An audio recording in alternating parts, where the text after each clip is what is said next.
Probably the first Comic-Con that I went to would be one of the Birmingham ones. I started out, I was more into the comics than the movie and TV tie-ins. But yeah, we used to go down there, always used to collect the comics. And so I went down, a friend got me into it. We went down to the Comic-Con, and one of my first major memories of it was basically down there. Again, this is a tie-in with the TV more than the comics. Basically, they had a few of the Babylon 5 stars on, and also the guy who played Lo Pan in Big Trouble in Little China.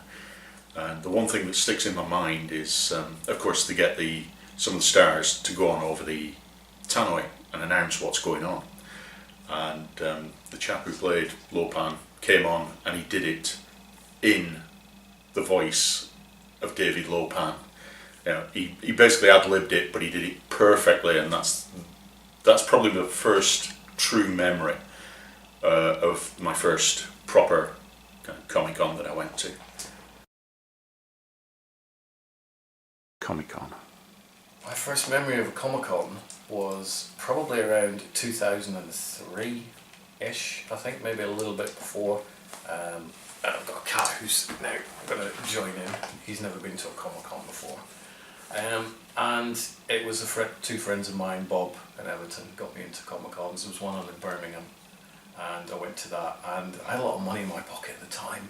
And I just went crazy because I'm like, oh, famous person, famous person, famous person. And I collected so many autographs. Some of the people I was familiar with, some of them I wasn't. One of my memorable stories of one of the early Comic-Cons is of this woman, Ingrid Pitt, who's appeared in a lot of Hammer movies. Now at the time I had a video store, and I wanted to put signed pictures on the wall, you know, signed to Stuart.